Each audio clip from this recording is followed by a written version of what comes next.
தந்தி டிவியை உங்கள் cable TV ஆபரேட்டரிடம் இலவசமாக கேட்டு பெறுங்கள். சென்னை நீலாங்கரையில் சீமானின் இல்லம் அருகே போராட்டக்காரர்கள் மற்றும் நாம் தமிழர் கட்சியினர் ஏராளமானோர் குவிந்து வரும் நிலையில் சுமார் 1000 பேருக்கு பிரியாணி தயார் செய்யப்பட்டு வருகிறது.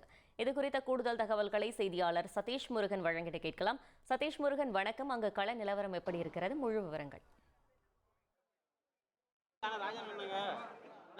நாம் தமிழர் கட்சியினுடைய தலைமை ஒருங்கிணைப்பாளர் சீமான் அவர் நீலாங்கரையில் இருக்கக்கூடிய இல்லம் அமைந்திருக்க தெருவில் நாம் நின்று கொண்டிருக்கிறோம்.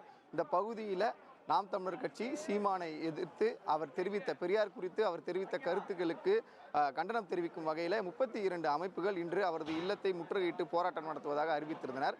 இந்த சூழ்நிலையில் நாம் தமிழர் கட்சியினுடைய தலைமை ஒருங்கிணைப்பாளர் சீமான் அவர்களுக்கு பாதுகாப்பு வழங்கும் விதமாக அந்த கட்சியினுடைய தொண்டர்கள் 500க்கும் மேற்பட்டவர்கள் நேற்று இரவு முதலே இந்த பகுதிக்கு வர தொடங்கி இருக்கிறார்கள்.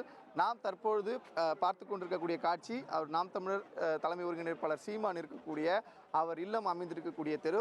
இந்த தெரு முழுவதுமே நாம் தமிழர்கள் கட்சியினுடைய தொண்டர்கள் இன்று அதிகாலை முதலே அதிக அளவில் கூட்ட தொடங்கினார். நேற்று இரவே ஒரு 50 பேருக்கு மேல் இங்கே தங்கியிருந்து அவருக்கு அந்த பாதுகாப்பு வழங்குவது தொடர்பாக இருந்து வருகிறார்கள்.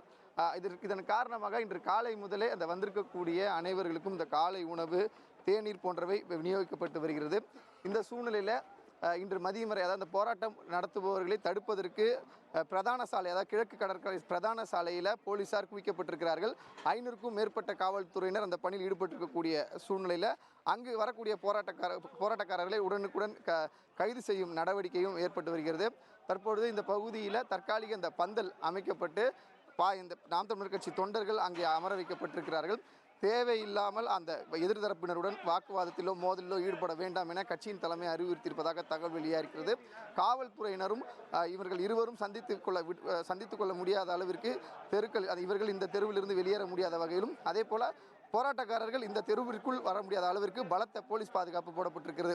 சுமார் 500க்கும் மேற்பட்ட நாம் தமிழர் கட்சியினுடைய தொண்டர்கள் இங்கு அமர்ந்திருக்கக்கூடிய காட்சிகளை பார்க்க முடிகிறது.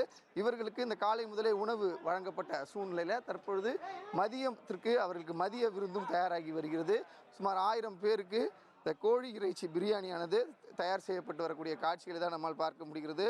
தொடர்ந்து இங்கு வந்திருக்கக்கூடிய அந்த நாம் தமிழர் கட்சி தொண்டர்கள் மற்றும் அதே போல் இந்த போராட்டத்தில் ஈடுபடக்கூடிய நபர்களுக்கும் சேர்த்தே பிரியாணி சமைப்பதாக நாம் தமிழர் கட்சி நிர்வாகிகள் தெரிவித்தனர். அதே போல் இன்று அதிகாலையிலே உருட்டுக்கட்டைகளுடன் அவர்கள் தாக்குதலுக்கு தயாராக இருந்ததாக வந்த தகவலை தொடர்ந்து அது தொடர்பாகவும் நாம் தமிழர் கட்சியினுடைய தலைமை ஒருங்கிணைப்பாளர் சீமான் பதிலளித்திருக்கிறார். சமையல் செய்வதற்காக கொண்டு வரப்பட்ட விறகுகளை அடுக்கும் காட்சிகளை எடுத்து அது தேவையில்லாமல் பரப்பப்படுவதாகவும் நாங்கள் அது போன்ற தேவையில்லாத மோதல் ஏற்படும் சூழலில் பயணிக்க தயாராக இல்லை எனவும் அவர் தெரிவித்தார். இந்த அடிப்படையில் தான் தற்பொழுது நாம் தமிழர் கட்சியினுடைய அந்த நிர்வாகிகளுக்கும் அதே போல் அவர்கள் தெரிவித்தது போல வந்திருக்கக்கூடிய போராட்டக்காரருக்கும் சேர்த்து ஒரு 1000 பேருக்கு இந்த கோழி இறைச்சி பிரியாணி தயார் செய்யக்கூடிய காட்சிகளை நம்மால் பார்க்க முடிகிறது. தொடர்ந்து இந்த இடத்துல நாம் தமிழர் கட்சி தலைமை ஒருங்கிணைப்பாளர் சீமான் தனது அன்றாட வேலையில் ஈடுபடுவதற்கு அவர் சற்று நேரத்துக்கு முன்பாக இல்லம் திரும்பி இருக்கிறார். பல்வேறு கேள்விகளையும் எழுப்பியிருக்கிறார் எதிர்த்தரப்பினரிடமிருந்து. தொடர்ந்து இந்த பகுதியில் காவல்துறையினரும் கட்சியினுடைய தொண்டர்களும் இருக்கக்கூடிய காட்சிகளை பார்க்க முடிகிறது. பரபரப்பான ஒரு சூழலை இந்த பகுதியில் நம்மால் பார்க்க முடிகிறது. கள தகவல்களுக்கு நன்றி சதீஷ் முருகன்.